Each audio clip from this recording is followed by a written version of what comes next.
beloved stars died after crashing a Porsche Carrera GT. The car crashed into a concrete lamppost and two trees, then burst into flames. We are not talking about James Dean, who died in similar conditions in 1955, but about another motorsports lover, Paul Walker. He was only 40 years old, but his death had an impact few Hollywood stars passing had before him. He had been a child model, a teen actor, and a movie icon. But behind the Fast and Furious star hid a more sensitive and unexpected person. A man of many passions who tried to make the most out of his time on Earth, and a man who usually hid from the spotlight and tried to keep his philanthropy a secret. How did he become one of the most beloved actors in Hollywood? How did his tumultuous family life and the ups and downs of his career impact him? And of course, how did his lethal accident happen? What were the repercussions for the Fast and the Furious franchise and for his family? This is the story of Paul Walker's life and death.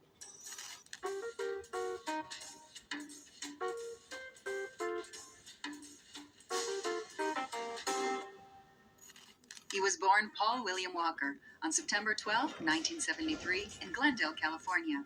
His mother, Cheryl Crabtree, was a fashion model, and his father, also named Paul William Walker, was a sewer contractor and a fighter. He had 4 brothers and sisters, and I think they were just a really middle-class, down-to-earth family. His mother brought him in the spotlight almost immediately, since he began modeling as a toddler and starred in a television commercial for Pampers. It's pretty common, in Los Angeles because it is available, so people will put their kids into commercials or show business early just to see, I guess, if they have any talent. And Paul was one of those that did, and he started in commercials and then moved on to being a child actor. And he was cast in other commercials before he went on to guest starring in some popular TV shows of the 80s. As he grew up, he began taking roles in television series such as Charles in Charge, Highway to Heaven, and Who's the Boss. He made his film debut in 1986 when he was selected to play the role of Professor Bennett in the horror comedy film Monster in the Closet.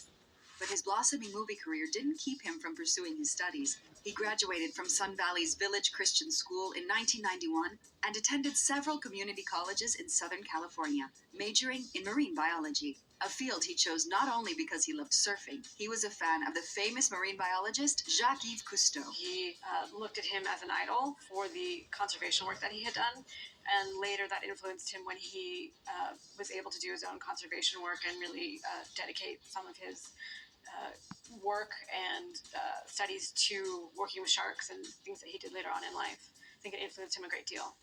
And even though he had a genuine interest in marine biology, he realized his true calling was acting and decided to pursue acting as a full-time career. But coming of age was not easy for the young Paul Walker. As a teenager, Walker could be easily pushed into a fight. He was far from ready to settle down. He was in a lot of TV shows, and I think was probably making a good amount of money for a young kid. He was never in trouble with the law, as far as I know, but he had a reputation for sometimes getting in fights, and there's some stories about him sort of, getting in fights in parking lots with people that looked at him the wrong way, and so he had a lot of energy to get out, and he sometimes didn't do it the right way. I was actually raised in a family of fighters. My grandfather actually fought for the middleweight championship of the world twice in Madison Square Gardens, and my father was Golden Gloves. So I guess it's in my blood. But Walker was growing up and about to definitively transition from TV shows to movies. He got his real break in 1998. He auditioned for Pleasantville with Reese Witherspoon and Tobey Maguire, and he got that pretty instantaneously, and that was a huge film at the time. And so that not only brought him back to acting, but made him a big star almost instantaneously. 1998 wasn't only a professional turning point for Walker, it was also the year his personal life changed forever. On November 4th, 1998, Rebecca McBrain, a one-time girlfriend, gave birth to Paul's only child, Meadow. This unexpected pregnancy took Walker off guard, and according to the actor himself, he acted poorly. I knew where I was with chicks and having fun. I was sleeping with her friends, for crying out loud.